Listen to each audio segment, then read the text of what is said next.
Good afternoon, Knights. Thanks for joining us. I'm Lucas Miller, and today is Tuesday, September 23rd, 2025. Here's your Charge on Air update. Jimmy Kimmel is returning to television today. According to the Walt Disney Company, the decision was made to suspend production on Jimmy Kimmel Live to, quote, avoid further inflaming a tense situation at an emotional moment for our country, unquote.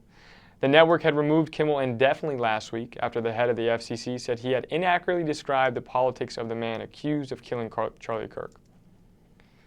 Brightline is getting a big safety boost thanks to over $42 million in federal grants. The U.S. Department of Transportation announced the funding on Tuesday.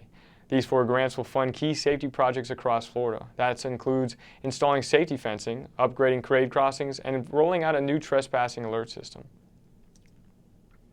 UCF announced Monday morning O-line coach Sean Clark has passed away.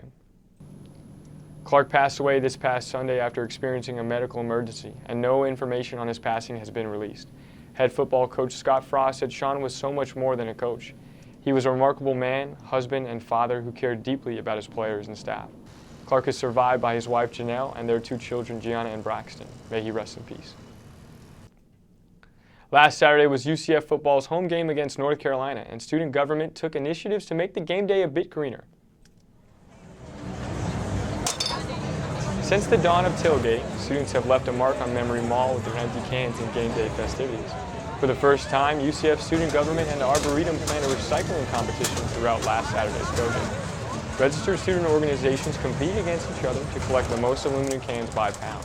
The winning RSO received $250. Student government's Sustainability and Innovations Coordinator, Ava Hendricks, said she was surprised by the turnout. I didn't know if there would be any interest, because you're at the tailgate, who wants to be picking up trash? But it was more people than I could have imagined, more trash than I could have imagined. We're a very competitive school, and so it's utilizing that and kind of tapping into those roots was really fun for something like this. Hendricks also says she hopes the fun competition will instill better habits with UCF students this tailgating season.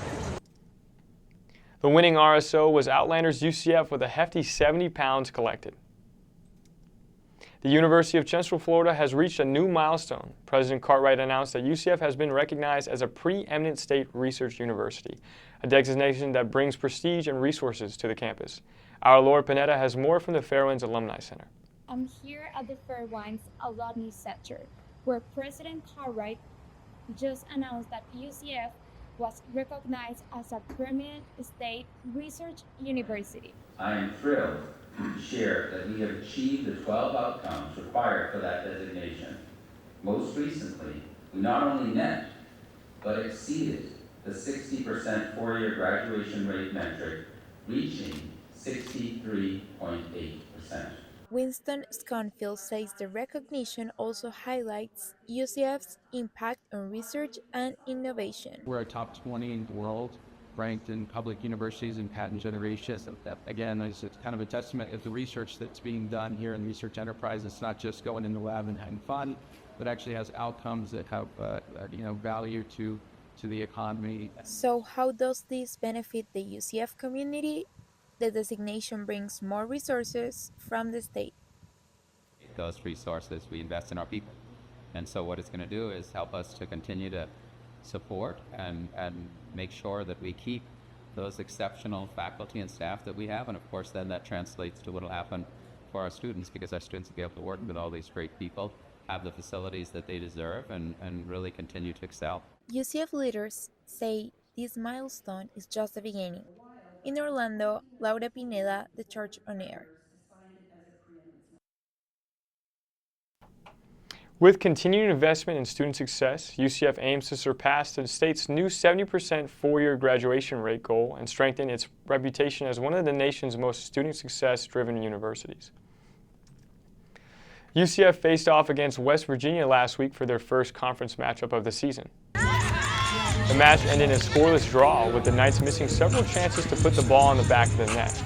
Taking a total of 14 shots with only 4 being on target, UCF goalkeeper Genesis Perez Watson emphasized that this is a strong team, even if others tend to underestimate them. I think we're a strong team. I think people tend to undermine us because maybe we don't have a big name school or we're not in the ACC or SEC, but they're not ready for what's coming. So. The Knights hold a 6-1 record, which has earned them the number 25 spot in the NCAA's RPI rankings. UCF is set to go on this road this weekend to face off against Arizona on September 25th. Last night, Period UCF and the Students for Education in Prison collaborated for their first period packing party of the semester. The event featured presentations addressing stigma around menstruation and packed donated pads and tampons for people impacted by incarceration. Organizers say the effort goes beyond supplies, aiming to break down stigma in the justice system where access to products is limited. Period UCF co-president and senior biomedical sciences major Ratisha Suresh says incarcerated menstruations are often overlooked and burdened by high product costs. Incarcerated menstruators are a very marginalized community that we don't really get to talk about too much.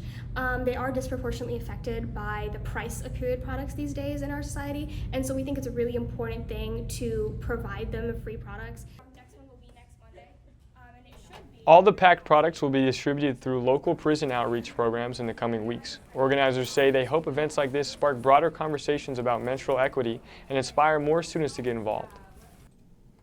For more information on how to donate or get involved, you can visit Period UCF's Instagram page. Looking at today's traffic reports, the roads near UCF look pretty clear. There is some light traffic on North Orlando Avenue heading into Winter Park, so leave early if you plan to head to Trader Joe's. There is no stoppage near Alafaya nor East Colonial, but be careful because afternoon classes always attract traffic. Now let's take a look at today's weather forecast. I'm sorry to tell you this, but today's weather isn't looking very nice. Today's high is 89 degrees with cloudy skies with an 89% chance of rain. Tonight the low is 78 degrees. Fall officially began yesterday, but it's still feeling like summer in Florida, with tomorrow's high being 91 degrees with sunny skies, but a 60% chance of rain. So make sure to carry your umbrella and wear something cool and fresh. That's all that we have time for now. Make sure to keep up with all that's happening throughout this week by following us on Instagram at The Charge News, and check back here tomorrow for another news update. I'm Lucas Miller. Thanks for watching and have a great day.